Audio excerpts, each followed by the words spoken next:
Good evening, and good evening again. Whew, this is Cassandra Williams, aka Coach Kiss, mwah, and I welcome you again this evening to the Kiss Corner. If you are joining me live, I thank you so much for taking the time out to come and join me this evening. If you're catching me on Facebook, give me those likes, give me those loves, give me those cares. If you're catching me out here on YouTube with our Empowered Voices Network, thank you so much. Hit us up in those comments, subscribe, like, and share, share, share, share. And lastly, if you're catching it in replay, again, Facebook, give us a hashtag replay. YouTube, give us some comments in there. Give us some feedback. Let us know what's going on, how you feeling about what you're hearing this evening. Thank you again to PJ. That's my girl. She's back there engineering everything for me, and allowing me to broadcast through her network. I'm loving it, and I thank you again.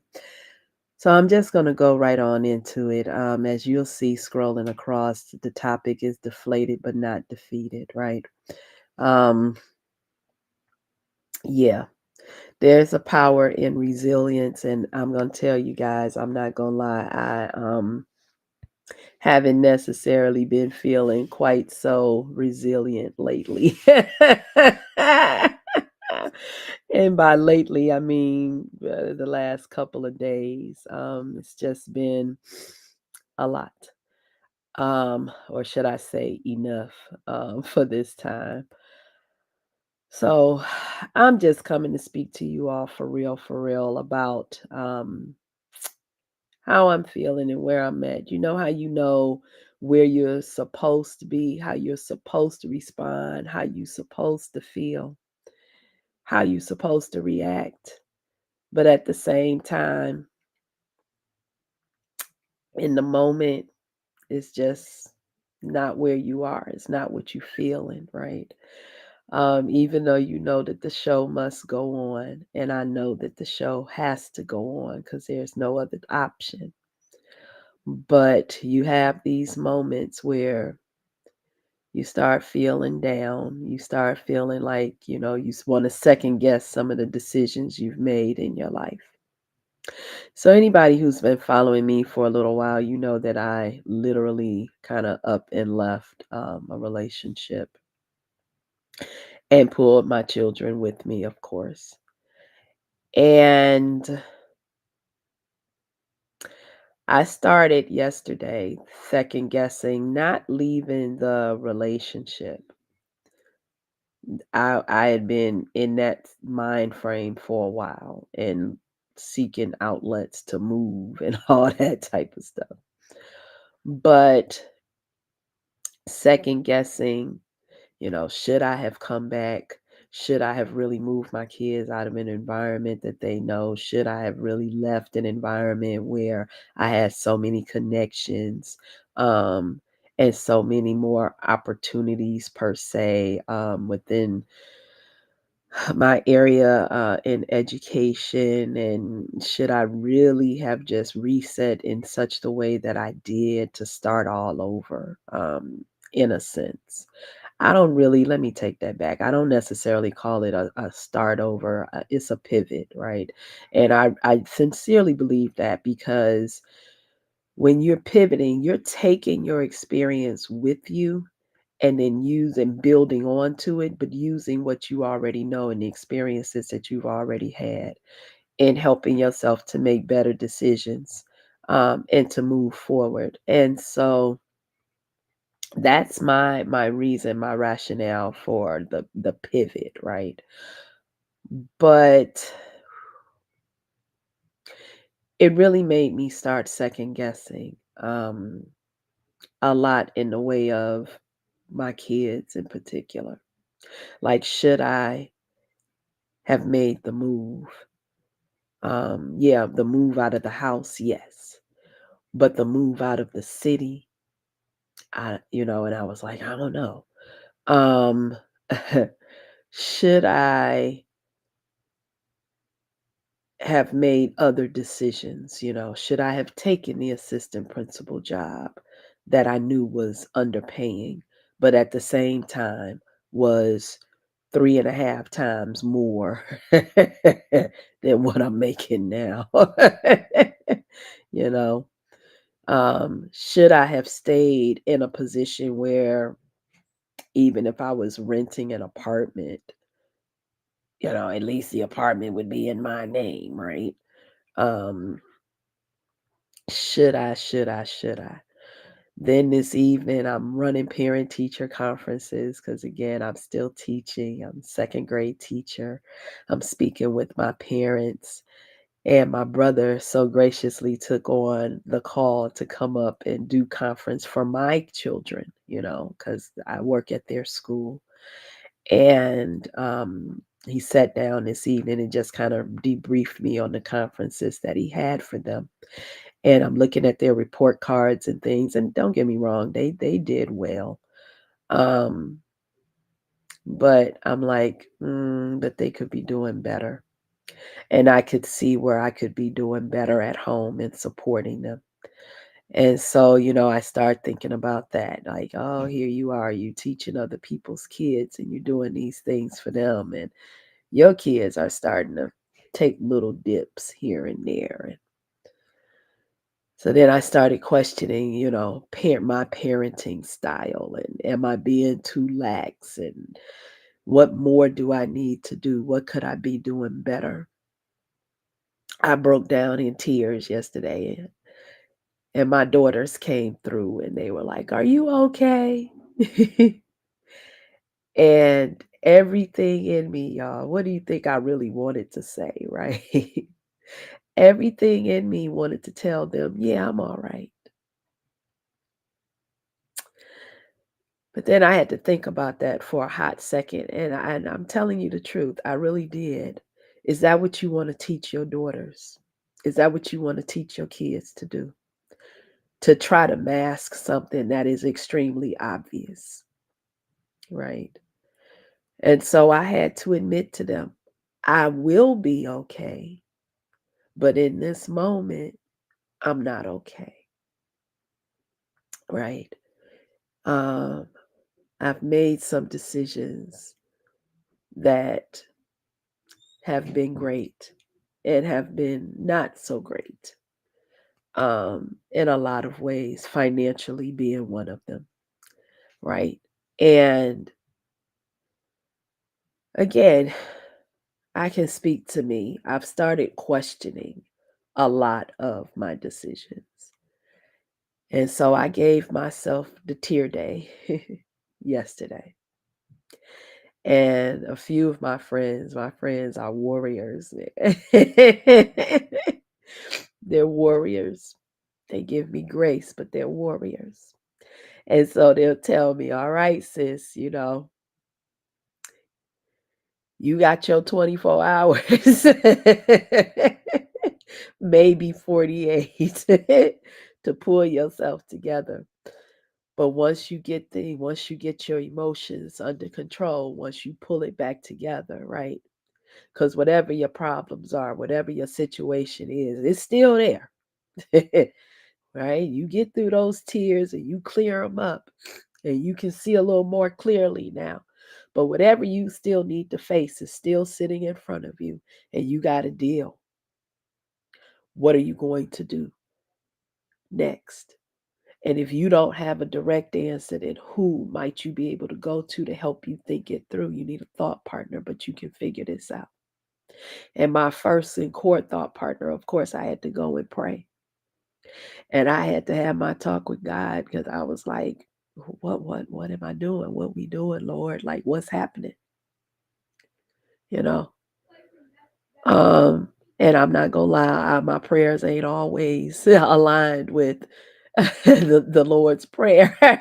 I'm not always to my knees and saying, Our Father which art in heaven. And sometimes I am, but sometimes I'm not. Sometimes I'm talking just like I'm talking, you know. What's happening and where am I? And why is this? And what do I need to do? And how can I do better? Because I'm human, right? And so, how can I do better? And I pose that question to you too, like, how can we do better? And so it's been a lot. Thank you, ladies, for joining. I see Minister Annette and Minister Doris. I see you, ladies. Um, it's funny I'm saying this and I get two ministers to join on my live. I love my community because I'm just being honest, right? Um, and that's why again, this title, deflated but not defeated. And we all there, we been there. And I'm just coming to put out there, right? Deflated but not defeated. I know I don't have to carry the load alone. Most of the load I know I'm not carrying because Lord knows He got me. But I always feel like not only that there's a testimony in the test, right?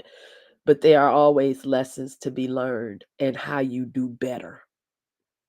And I feel like that's where I am now. There are a lot of things that I'm learning about myself and moving away from what I've known and what I've done and the comfort of that to sis, you got to elevate just a little bit higher. How can you do this thing better? How can you be more efficient? Right? How can you make better decisions that fall more in line with the work that you know God has called you to do?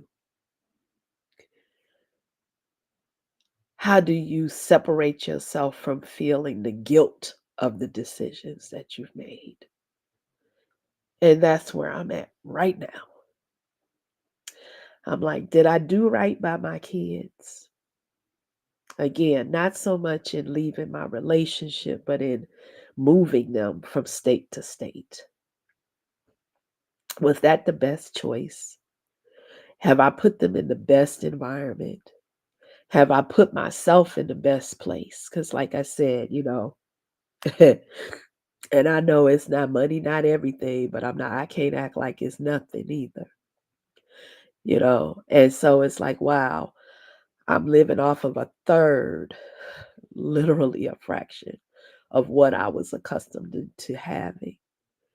And so it just says to me that I have to rebuild, I have to shift, right? How I'm thinking and how I'm utilizing my resources. I have to make better decisions about how I'm moving in many realms of my life. And so that's where I'm at. I just got to put my big girl panties on and step up to the plate and make the changes that need to be made. I got to make some changes in some of my personal relationships. I haven't wanted to, but I know I have to. I have to make some changes in my professional relationships. Again, I haven't wanted to, but I know I have to. I can see moves that are being made in my life where things are shifting upwards. And at the same time, I can see moves where things are growing stagnant. And I can see other moves where things are seemingly taking more of a downturn. And I can't sit up in a corner and bawl about it, ball up and even bawl over it, right? I have to not only go to my Father, right, my Heavenly Father, but again, the faith that I have has to be rooted in action. It has to. And so I have an accountability partner that I work with, and we push each other. But is there more? Could we be doing more? How can we do more? One of my partners is sitting behind here right now producing this show, providing and set herself up to be in community that is brilliant, brilliant, and with an open heart could easily have hoarded all of this opportunity for herself, but opened up and said, you know what? I want other people to come on this journey with me. I want other people to rise with me.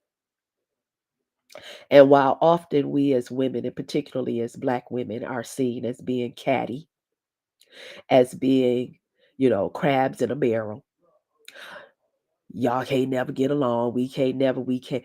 That has not been my experience. That has not been my experience here. This has not been my experience in writing the anthology that I'm in. It has not been my experience, and I'm so thankful for that because I don't have that energy to bring. Have I experienced it? Yes. Is it the experience I have in my inner circle? No, it's not. And I am truly thankful for it. I am surrounded by a community of powerful women, strong women, and men. I'm not negating the men. But I say that because I feel like the lives that women live bear a different weight at times. And I know it does for men as well, right? I'm not a man. I can't speak to how they process things and what have you. But at the same time, I know that women just tend to bear a different level of burden, right? And so to be able to come in community together, to just have somebody that got your back for a minute, to have somebody that'll talk to you real, like tell you the truth, right? They not trying to tear you down. They not trying to, to flatten out your feelings and throw you away, you know. It's all in love and it's all for the sake of growth. And so as I'm developing as a coach, right? I can't know what it is to help somebody rebuild when I'm not going through a building process of my own. And neither can you. Nobody can help. We all seem to have this tendency to want to help each other rise, and that's great. I believe that's what we're here for. There's enough at the top for everybody. But we don't have to put each other down in order to rise. It never happens that way. And so I say all of that to say we got to think about who we putting ourselves around. Who's in your circle? Who's in your community? Right? Do they reflect who you are, who you want to be, where you want to go? Because if the answer to that is no in any part, you got to release it. You got to release it. Relationships have their purpose and they're not all meant to be lifetime. Some are seasonal, right? You've learned the lesson that was meant to be learned, and now it's time to let it go. It served its purpose. And that's not usury, that's just being realistic. Everything does not serve its purpose all throughout your entire life. Some things serve their purpose in that moment, and it's done what it was meant to do. Yes, sis, and you release it with love. That's it. And so, in the meantime, you know, when I have these type of moments, I have to remember all of this and then make use of it. Not just know that it's there, but tap in. Tap in. Because all it says to me is that there is something to be learned and something to be gained, and that there's a breakthrough on the other side. And that has been the experiences of my life. This from the kid who wasn't supposed to go to college, not because I wasn't smart enough to do it, but because we didn't have the money, right? I wasn't an athlete. I was a good student. I wasn't the best test taker. So my scores didn't always reflect my knowledge or my abilities. And yet, here I stand in front of you, graduate of 4 years from Howard University, walked out of there magna cum laude with a finance degree and not a dime to pay. I wasn't on full scholarship, but the scholarships that I had a partial scholarship from Ford Motor Company, and the rest of that money I had to figure out. I learned in high school how to apply for different scholarships and this and that, and I got just enough that I needed to be able to get to school for, I think it was the first semester. And then as I got there, my mom was like, "Hey, baby, you got to start building relationships. You got to get in there and know who you need to know." And that's exactly what I did to figure out, to get people in my corner so that I would know, okay, what do I need to do next to make the next amount of money that I need to stay in school? And I was able to do it. And people hated me because I was getting refund checks off of some of my scholarship money, but I still needed to live. And people were like, "You get paid to go to school." Okay, if that's how you want to see it, how you see things, because I felt like I earned it, right? So I earned a right to be where I was, despite the fact that statistics would say, that girl out of Detroit, Miss parents weren't college educated, whose grandparents definitely weren't college educated, whose great grandmother could knew the Bible backwards, forwards, upwards, and downwards, and was not formally educated. That I was able to do all of these things, right? I was able to go to have a career on Wall Street. I didn't even know what a Wall Street was, right? Because it wasn't set up for people that look like me. And so to be there and to have that experience was phenomenal to me. I learned so much. I learned a lot about what I wanted in my life. I learned just as much about what I didn't want. I now sit here not only with that, but 2 master's degrees under that belt. All of this from a child who, statistically speaking, wasn't supposed to have it. So I know I have been in positions before where this table wasn't necessarily meant for me, but the Lord saw fit to have me there anyway, and this situation is no different. So, yeah, did I have my moments, my mommy guilt, my personal guilt, my thinking, you know what, maybe you didn't make the right decision. Maybe you should have made better decisions. Maybe you should have taken the job that was offered to you. Maybe you should have done more with going into that consulting aspect that you backed out of. Maybe you should have, and I just kept going and going and going and going and going. And what does it do? It just beats you down. Yeah, okay, maybe woulda, shoulda, coulda, but guess what? I'm here right now. Everything I've experienced put me right where I am. And then I had to ask myself, are you okay with where you are for what it's worth, for all that you had already been through?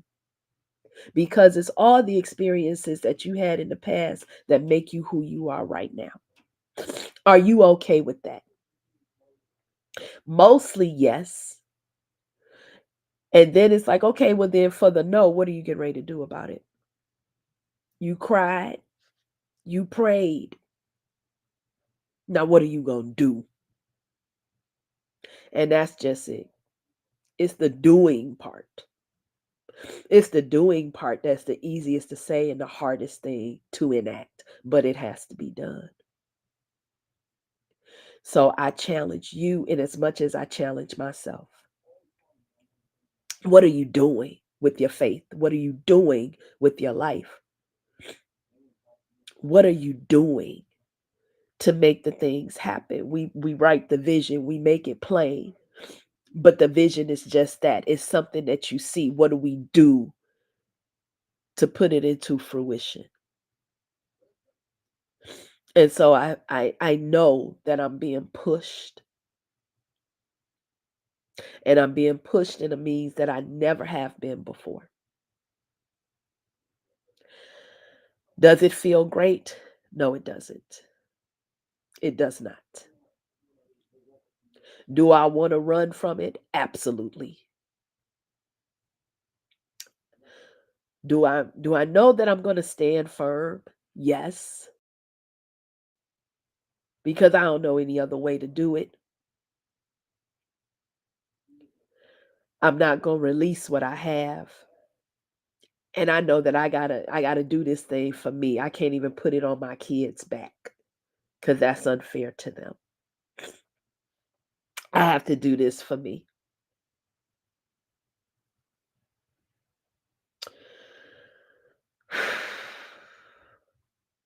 In the same way that whatever your situation is, the decisions that you make to move forward, you have to do for you. It can't be to please your partner, to please your parents, to please your children, to please your employer, to please your friends. It is and it has to always be about you. And there is nothing selfish about that. Because if you can't do for you, then how are you going to do for somebody else? So it's time to buckle up. It's time to hold on tight because there's some rough times coming.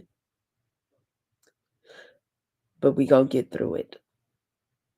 I'm going to get through it. I'm declaring it. I'm declaring it. This is deflated. Not gonna lie, I felt deflated. I still feel a bit, not as much as I did yesterday.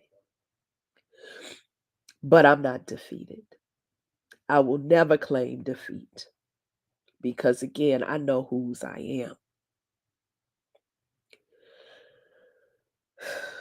And I hope for you, and whatever your level of spirituality may be, you know whose you are. You know who you are. And even if you still figuring out who you are, and that's cool, because that's what you get, you have support for that, right? Even if you still figuring it out, you got to know where you stand today, right? Whew. So, all of that being said, you guys, it's time. It's time. It's time to move. It's time to put work to action. It's time to put words to action. Because sometimes we work, we do things. We do things. Excuse me. We do things, but we're not progressing. Like, are we really making the moves that are necessary to do what we got to do? So that's my challenge, right? How are we moving forward to do what's necessary to elevate? Because the times are rough and we have to own up to it. Am I feeling my best? No. In many ways, no. So it's time to grow up. And that's just all there is to it. I didn't even say what the Kiss Corner was, and I usually introduce with that. So I have to say, that's my time this evening. I just wanted to share. I hope that this was helpful to at least one. Please feel free to share. Please do. Give me those likes, those loves, those cares in Facebook. I see y'all. Thank you so much. Thank you, sis, for joining tonight. On YouTube, give us those subscribes. Yes, please share the love and help someone else rise in their power. Because you're actively watching me in the midst of my own. And so I would be remiss to not share it, to say, hey, you not alone. Life is life, and the thing is real. And trying to hide and act like everything is okay doesn't serve anybody, doesn't serve me, doesn't serve you. And yes, sis, it's okay to not be okay. And that's the bottom line. Deflated, maybe, but not defeated.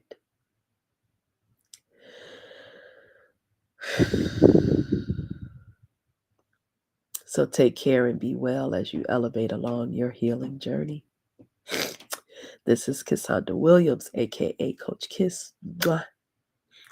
And we will see you next week, same back time, same back station, every Thursday, 8:30 p.m. Eastern Standard Time.